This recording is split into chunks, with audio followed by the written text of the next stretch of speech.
Teo, empezamos con un repasito que me ofrezca a todas las personas que he podido entrevistarle. Les he planteado pues un balance de este primer año de gobierno, especialmente en lo que tiene que ver con el sector primario. Me gustaría saber, conocer el balance que ustedes han hecho, si ha sido propicio, si no lo ha sido, si se han quedado cosas en el camino que estaban planteadas para este primer año. eh, Hombre, nosotros desde el sector agrario, la verdad que en general tenemos que estar contentos, ¿no? Creo que se ha atendido bastante bien las reivindicaciones del sector, incluso antes de las movilizaciones, pero también las planteadas en las movilizaciones y desde el primer día que el consejero de Agricultura, Ganadería, Pesca y Soberanía Alimentaria, Narváez Quintero, se sentó en el puesto, al menos a la parte de ASAGA, las organizaciones agrarias, nos atendió de forma inmediata. Bueno, recordar que justo 2 días después de coger el cargo se hizo la modificación que le estamos solicitando en el REA, que es esa subvención para las importaciones, especialmente para la alimentación animal. Así que, en general, yo creo que todas las aspiraciones o todas las problemáticas y las necesidades que el sector ha ido transmitiendo al gobierno, en este caso de Canarias, pues más rápido o más lento, pero se han ido atendiendo. Y al final, la política lo que tiene que hacer es escuchar las necesidades de los ciudadanos, en este caso de los agricultores y los ganaderos, y sentirte escuchado es de agradecer, porque es que en muchas ocasiones lo que falta es eso, ¿no? Falta información, transparencia, accesibilidad a la clase política, ¿no? De verdad, en este caso creo que podemos estar contentos, preocupados por la situación que está viviendo el sector agrario, pero por lo menos en este aspecto, independientemente del color político, nosotros nos sentimos escuchados. Y en cuanto a esas preocupaciones del sector agrario, ¿qué destacarían? Bueno, principalmente el agua. Llevamos un año y Ujú. medio con muchísimas problemáticas en cuanto a girando alrededor del agua. Sí es cierto que se están acometiendo infraestructuras, obras y grandes inversiones, pero evidentemente siempre vemos que llegan como tarde, ¿no? Y al final eso es un problema de la idiosincrasia canaria. Canarias Ujú. ha crecido de una forma tan explosiva en todos los aspectos, ¿no? Principalmente urbanística y turística, que las infraestructuras no se han adaptado, las infraestructuras públicas me refiero, no Ujú. se han adaptado a esa velocidad y por lo tanto siempre llegamos tarde y los agricultores y los ganaderos siempre nos quedamos prácticamente en la última posición de esta carrera. Y algo tan fundamental como el agua, pues evidentemente tiene que ser una prioridad, no tiene que dejarse llegar hasta los puntos en el que tengamos que estar con restricciones, ¿no? Por lo Ujú. tanto, eso sí ha sido una preocupación incluso ahora mismo presente. Seguimos estando en estas situaciones de emergencia hídrica, en pleno inicio de agosto, que vamos a empezar mañana. Así que bueno, con la expectativa y la intranquilidad de muchas zonas de Canarias de decir, bueno, no sabemos si vamos a plantar, no vamos a plantar, si lo hacemos, si corremos el riesgo o no, porque si hay incertidumbre en cuanto al abasto, al abastecimiento garantizado del agua de riego, pues evidentemente un agricultor no puede hacer nada. Claro, y eso es un engranaje, porque ante esa incertidumbre, si de repente se postulan, se deciden a plantar, después se ven con el problema de sacar adelante esas cosechas, de colocarlas en los lineales. Claro, porque la inversión la tienes que hacer sí o sí, y no solo es la inversión material de las semillas, de los plantones o del abono, etcétera, sino que también son tuberías de riego, el agua que gastes, el trabajo, la maquinaria, son muchísimas cosas, ¿no? Entonces, tener la incertidumbre de acometer esa inversión grande para perderla, pero no por tu causa, sino por causas externas, como Ujú. puede ser el suministro del agua, pues evidentemente a nadie le apetece correr ese riesgo, ¿no? Porque es una ruleta rusa. Es verdad que desde la administración nos dicen que como el tiempo más o menos está acompañando, no estamos teniendo los calores del año pasado, que desde marzo estuvimos pues prácticamente una semana tras otra Ujú. Bueno, con altas temperaturas. en enero Sí, asistimos a y un calor desde enero, sofocante. sí, sí. Sí, pero bueno, desde marzo hasta ahora, por lo menos las zonas norte de las islas, parece que el régimen de Alicio se está comportando, no estamos teniendo esos calores tan tremendísimos. Ahora mismo la península, toda España está en alerta naranja, ¿no? Y en Canarias estamos, Ujú. bueno, dentro de lo que cabe estamos en un verano normal Ajá, y estuvimos sí. en una primavera normal, tampoco estuvimos con unas altas temperaturas, ¿no? Sí es verdad que hemos tenido bajas precipitaciones, pero aquí lo que más nos influye es Primero los vientos, si tenemos tormentas de viento que nos puedan hacer destrozos, y luego las altas temperaturas a destiempo, ¿no? Mira lo que ha pasado con el plátano, que seguro que ahora lo comentaremos. Así que bueno, el tiempo acompaña y eso hace que se pueda más o menos solventar en algunas zonas la situación de balsas vacías que tenemos porque no hubo acumulación durante el invierno. Uh-huh. Es el plátano, ya que lo mencionas, lo hablamos ya, un cultivo sostenible en Canarias, teniendo en cuenta precisamente la crisis hídrica. Sí, es totalmente sostenible porque además es el principal receptor de las aguas que se regeneran, de las aguas urbanas que se vuelven a reutilizar, en este caso para la agricultura. Es el principal filtro natural de estas aguas que si no, de otra manera irían al mar. Y además está contribuyendo a que sea un agua más barata, de mejor calidad y por lo tanto no tener que demandar tanto de las aguas subterráneas que tan sobreexplotadas están en Canarias, ¿no? Por lo tanto, es un círculo, en el caso del agua, es un círculo beneficioso, porque de otra manera ese agua urbana tendría que ir a algún sitio. Normalmente iría al mar, ¿no? Exacto. A contaminar en muchas de las ocasiones nuestras costas y nuestros fondos marinos. Por lo tanto, poder utilizar esa agua que nos cuesta tanto sacar, pues vía desalación del mar o vía galerías y pozos, que cuesta muchísimo, muchísimo en Canarias, obtener un litro de agua, una gota de agua, darle otra segunda oportunidad, otra segunda vida a ese agua a los agricultores, bienvenida sea. Si es con el plátano, cualquier cultivo, bienvenido sea. El problema de Canarias no es la agricultura. No, la sostenibilidad en Canarias no depende de la agricultura. La sostenibilidad en Canarias depende de muchísimos otros factores, empezando por la generación eléctrica. Somos la única zona de Europa que se autoabastece en más de un 50%, estamos hablando en torno al 70-80%, todavía con fuel, con quema de combustibles, ¿no? Por lo tanto, hablar de sostenibilidad cuando estamos emitiendo carbono a punta pala, somos una zona muy demandante del exterior y todas esas importaciones vienen quemando combustible también. Exacto. Por lo tanto, la sostenibilidad en Canarias, el problema no son las plataneras. La verdad que cuanto menos resulta complejo no entender cómo islas rodeadas, evidentemente, por eso son islas de mar, y toda esa fuerza de olas, cómo no se aprovecha la energía hidráulica, al menos para revertirla en agricultura. Bueno, ¿y cómo es posible que en Alemania en proporción tengan casi el doble de energía fotovoltaica que en Canarias? Exacto, igual. Muchísimas más horas de luz. Pues es simplemente por la ruta política que se marcó desde hace años, ¿no? Si las normativas penalizaban... El impuesto al sol hace referencia, Teo. Claro, claro. Si las políticas penalizaban la implantación de las renovables, evidentemente ahora vamos a llegar tarde siempre, por lo que estamos hablando antes, ¿no? Todo esto ha sido una consecuencia de errores consecutivos a lo largo de los años, de malas decisiones políticas en Canarias, lideradas por ciertos lobbies o presionadas por ciertos lobbies, que hacían que en Canarias no nos desarrolláramos como deberíamos. Y por eso siempre, una y otra vez, llegamos tarde a todo y somos lo último en la cola, no solo de nuestro país, sino de Europa. La verdad que cuanto menos planteable, ¿no? Todo esto, es decir, y año tras año, sabiéndolo, pues se mantiene. Teo, otro problema que tiene el campo es el relevo generacional. ¿Cómo está esto en Canarias?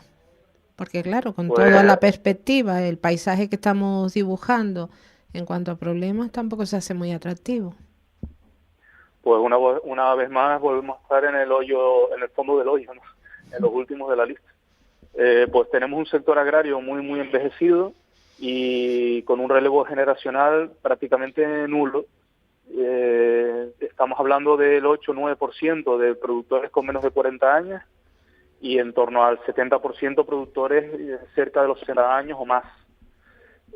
Esto quiere decir, y lo escuché el otro día, no lo decimos nosotros, lo escuché el otro día de una veterinaria que va a visitar granjas, nos decía en una charla que en lo que va a terminar esta década, o sea, en esto que se habla tanto, la Agenda 2030, ¿no? A nivel medioambiental, bueno, pues en la Agenda 2030 de Canarias, el 56% de los productores de Canarias va a desaparecer. Madre. Si no se toman medidas de urgencia, líneas estructurales y cambios de verdad en los consumos y en la promoción del producto de Canarias y hace que el sector agrario sea atractivo para los jóvenes o para los inversores, para que la gente meta dinero en el campo y para que la gente desarrolle su actividad profesional en el campo, pues esto en 6 años, prácticamente ya 5 y medio, pues nos vamos a quedar a la mitad, prácticamente, a la mitad de lo que tenemos, que ya es desastroso. La verdad que si te hago porque cada año más... Sí, sí. No, dime, ¿cada año más? Que cada año más dependemos más de las importaciones, tanto que se habla de la soberanía alimentaria, ¿no? Estas palabras que tanto gustan decir en los medios de comunicación, cada vez más dependemos de las importaciones, cada vez más. Y por lo tanto, evidentemente, la superficie de cultivo y el número de granjas, los datos están ahí, las estadísticas están en el ISTAC y en el Instituto Nacional de Estadística, y los datos no mienten. Los datos dicen que la superficie de cultivo van a menos, los productores van a menos, y las granjas van a menos. Y cada vez más acelerado, porque cuanto más se acercan las edades de jubilación y las edades de fallecimiento, porque son gente muy mayor, pues cada vez se acelera más. ¿Por qué? Porque el grueso de los productores, la gran mayoría de los productores están en torno a los 60 años. 60 años o más. Por lo tanto, en muy pocos años, el otro día estaba viendo unos datos y sacando así estadísticas, pues nos interesa tener y manejar esos datos bien desde la saga. Estamos viendo que esto representa en torno a 1.400 bajas de productores al año. Es decir, o se jubilan o fallecen, ¿no? Sí. 1.400. Sin embargo, por ejemplo, ahora se está cerrando la convocatoria de la línea de jóvenes agricultores en Canarias, ¿no? Que es esta ayuda de fondos europeos para incentivar la promoción de jóvenes agricultores en el campo, ¿no? Con una línea que llega este año hasta los 100.000 euros. O sea, una ayuda muy importante de subvención. Bueno, pues lo han solicitado 73 personas en toda Canarias. Evidentemente, cuando en otras regiones estamos hablando un 5%. De 800, 900, 1.000, ¿no? Claro, es que es poquitísimo. Y es verdad que muchos de los relevos generacionales no piden esta ayuda, ¿no? Es verdad que mucha gente continúa con la actividad de sus familias y no piden esta ayuda. Por lo tanto, es un dato engañoso. O sea, no podemos fijarnos en que es solo 73 agricultores jóvenes canarios. Eso no es así, evidentemente. Pero es llamativo que en otras regiones de España se soliciten este tipo de ayudas, pues en torno a eso, pues por ejemplo en Asturias, en otros sitios, 500, 800 al año, y aquí solo 73, ¿no? Es muy, muy llamativo. Al final, estamos en una economía, en una economía de escala muy pequeña, en la agricultura de Canarias, con superficies muy pequeñas que no permiten, en muchos de los casos, obtener una renta completa, es decir, un salario mensual de una persona, porque las producciones son pequeñitas por la superficie. ¿Qué sucede con esto? Que son agricultores y ganaderos a tiempo parcial, normalmente de segundas rentas, es decir, agricultores o ganaderos de fines de semana. ¿Qué pasa? Que esto, cuando te gusta mucho y estás muy enamorado de tu tierra y de tu finca porque lo heredaste de tu padre, evidentemente sí continúas, pero la gran mayoría de las nuevas generaciones, las generaciones que ahora tienen 20, 30 años, lo que prefieren, lo que priorizan es un trabajo con un horario definido, con un sueldo, entre comillas, garantizado al mes, y poder priorizar en su ocio, o sea, en su tiempo libre. Y es lógico también. Evidentemente, a nadie le vamos a pedir que sea esclavo de su tiempo. Pero es claro, lógico, si enfocamos a la agricultura de una manera profesional y no como una segunda renta, pues evidentemente será más difícil que la gente abandone, porque se dedicará al 100% en esto. ¿Es muy complicado? Sí.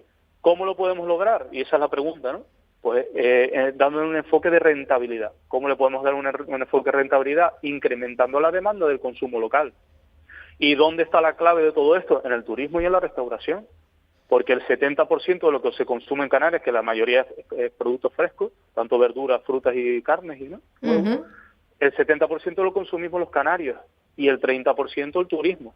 A poco que el turismo tire más del producto local, podremos aumentar la superficie de cultivo, las granjas, y por lo tanto habrá más demanda de producto local, y con eso habrá una motivación hacia la mayor producción. Mientras no ocurra eso, mientras no se enlacen la Consejería de Turismo, la Consejería de Agricultura, Presidencia, etcétera, etcétera, y vayan todos a una a decir, oye, esta es la línea que tenemos que seguir para que de verdad haya una soberanía alimentaria y toda la diversidad de la economía de Canarias crezca y no solo una parte y la otra descienda, ¿no? Que es lo que está sucediendo ahora. Si enlazamos esas actividades económicas de verdad, vía promoción, vía bonificación fiscal a la gente que lo haga, que tire del producto local y que lo haga bien, si no hacemos eso, pues dentro de 6 años, la alternativa B, es que dentro de 6 años nos vamos a quedar con la mitad y dentro de 20 años, de 15 años, pues nos quedaremos con un tercio de la agricultura, cosas muy así excepcionales, evidentemente grandes producciones, porque se irán concentrando, que es lo que está pasando con el plátano, se irán concentrando, vendrán también granjas grandes que harán una concentración, y todo lo pequeñito, lo tradicional, lo cultural, lo paisajístico, todo de lo que hemos vivido de esta cultura canaria vinculada al campo, pues tenderá a desaparecer y seremos el centro comercial o el parque de atracciones del turismo europeo. Así es. Teo, nada queda suelto del resto y todo lo que ocurre está, pues tiene un engranaje con lo demás. Estoy haciendo referencia a la migración. Hace unos días entrevistaba a una persona, un colaborador que es de La Gomera, y me comentaba cómo las palmeras recobraban vida y mano que las sustentara en la inmigración. Personas mayores que no tenían relevo generacional han contratado a estas personas migrantes y son ellos los que están subiendo ahora las palmeras, al guarapo y a toda esta agricultura o como se llame. Sí. ¿Ustedes se han planteado algo así? Evidentemente estoy hablando de manera legal, nada de esclavitud ni mucho menos. Claro. De manera legal, encontrar relevo generacional en estas personas que se van a quedar aquí en Canarias, están bajo la tutela de Canarias. De hecho, el año que venga, 2.000 menores quedarán en situación de alegalidad porque cumplen los 18 años, pero se quedan en Canarias, no se les puede echar. ¿Sería esta una oportunidad para ellos, si quieren, por supuesto, y para el campo canario? Hombre, por supuesto, pero eso lo llevamos viviendo muchísimos años, y no solo en Canarias, sino en cualquier país, ¿no? Evidentemente la emigración suele ocupar los trabajos, los empleos más denostados, ¿no? O que a nivel social tienen un peor calaje, como puede ser la agricultura o la ganadería, porque hay que recordar que nuestra sociedad, por mucho que digamos, en nuestra sociedad todavía sigue estando mal mirado que alguien se dedica a la agricultura y a la ganadería. Uh-huh. Es que es así. Y luego te vas a otras zonas, en Francia o en otros sitios, y un agricultor y un ganadero está súper bien valorado a nivel social, ¿no? Bueno, en Estados Unidos, y en toda Europa, los peores trabajos, los trabajos que no quiere nadie o que nadie prioriza, los cogen evidentemente las personas migrantes. Eso es así. Y bienvenidos sean gente que quiere trabajar, que se quiere dedicar a la agricultura y a la ganadería. Bienvenidos sea, vengan de donde vengan. Bienvenidos sea. Cuando esto que decías, evidentemente de forma legal, es que las empresas que lo hagan de forma ilegal se están jugando un palazo al pecho tan fuerte, con una mínima inspección que les caiga, se están jugando un palazo tan fuerte al pecho que les cierran las empresas. Entonces, esto de plantear de que, bueno, la gente que lo hace medio a escondidas, no sé qué, bueno, ellos sabrán. No, legal. Ellos sabrán lo que hacen. La esclavitud se abolió hace muchos años. No, por supuesto. Aquí tenemos unas normas sociales y económicas, y todo el mundo las tiene que cumplir. Si tú quieres montar una empresa, la montas bien. Y si la quieres montar en negro, no sé cuánto, nosotros desde ASAGA, las asociaciones profesionales agrarias, seremos los primeros que iremos a por ustedes. Eso lo tenemos clarísimo. O sea, este trapicheo y esta picaresca que siempre tenemos en Canarias y en España, en todos los sectores, la propia sociedad la tenemos que parar. Porque es muy injusto y además no revierte nada al resto de los ciudadanos que alguien por su propio ombligo, su propio bolsillo, cometa estas atrocidades. Tanto para migrantes como para los propios canarios, ¿no? Y estamos hablando de trabajo, de vivienda y de cualquier aspecto, de cualquier trato a otra persona. Así es. Por lo tanto, y en resumen, cualquier persona que quiera dedicarse a la agricultura, a la ganadería, venga de donde venga, de verdad en Canarias será bienvenido, porque es necesario. Muchísimas empresas están dejando de plantar porque no consiguen personal. Gente en Gran Canaria, en Tenerife, constantemente nos llaman diciéndonos, no conseguimos una plantilla, no conseguimos 20 personas para la cosecha. La gente no quiere venir, vienen un día y no vienen más. porque son trabajos duros y la gente no quiere los trabajos duros. Teo, Pero tiene que haber gente para todo, claro. Evidentemente, no puede haber solo ingenieros, tiene que haber de todo. Exacto. ¿Sería una oportunidad el campo para estos jóvenes que están ahora mismo bajo la tutela del Gobierno de Canarias, 16, 17 años, que deseen formarse y trabajar en ello? Por supuesto. En el campo tendrán siempre los brazos abiertos para dedicarse de una forma profesional, transmitirle todos los conocimientos y además de alta cualificación que tenemos en Canarias. Tenemos desde FP, cursos de cualquier tipo, hasta universidades para que se sigan formando de una manera profesional, acompañamiento pues a través de organizaciones agrarias y de otro tipo de organizaciones profesionales como COE. Por lo tanto, aquí tendrán acogimiento, en el sector agrario tendrán acogimiento, te vuelvo a repetir, Tere, cualquier persona. Así y estos jóvenes, por supuesto. Bueno, quedan un par de minutos, me quedan un montón de temas que plantear, no me va a dar tiempo, pero ¿qué pasa si le digo a la audiencia, mándate una papa, pero que sea canaria? Pues que sí, que evidentemente que se la manden, porque es necesario. Los productores tienen un montón de papa almacenada este año. Tuvimos un montón de una ingente cantidad de papa de Egipto que trajeron sobre todo las grandes superficies. Exacto. por ese miedo a repetir el escenario del año pasado, ¿no? Y por lo tanto mucha papa canaria se ha quedado almacenada y es muy importante que la gente consuma en este verano lo que queda de papa ya, porque evidentemente esta campaña se tendría que haber lanzado en el comienzo de la cosecha, ahí por mayo, abril. Pero bueno, bienvenida sea esta campaña que ha lanzado el Gobierno de Canarias a través de GMR, que la gente consuma no solo papa, todos los productos canarios, porque es que es necesario. Es necesario para que los productores no se vengan abajo, para que los productores digan, oye, pues lo mío se vende porque la gente lo quiere. Vamos a dejar de un lado las ayudas, vamos a dejar de un lado todo eso. Si un producto se vende, es porque la gente lo quiere. Claro. Si la gente lo quiere es por algo.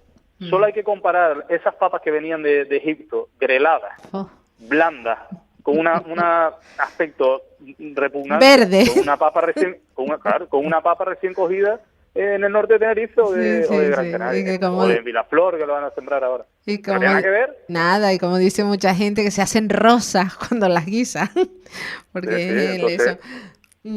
Teo, un minuto, ¿con qué perspectiva se afronta este tercer mandato de Asaga bajo la presidencia nuevamente de Ángela Delgado?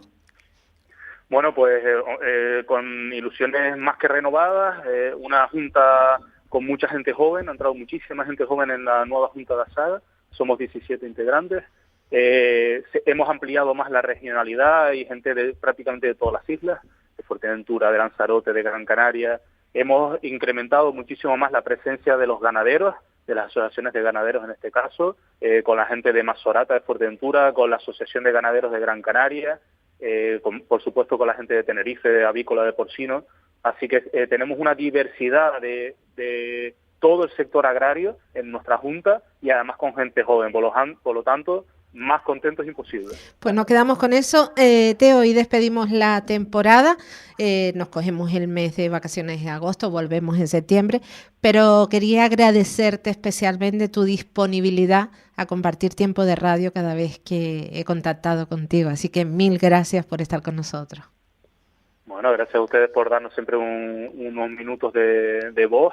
Esto es muy necesario para el sector, siempre hay que agradecer. Y que pasen buen verano y nos vemos en la siguiente temporada. Eso, nos escuchamos en septiembre. Un abrazo, Teo. Un abrazo. Bueno, despedimos a Teo Hernando, secretario general de Asaga Canaria. La mañana de la 10 con Tere Coello. Capital Radio.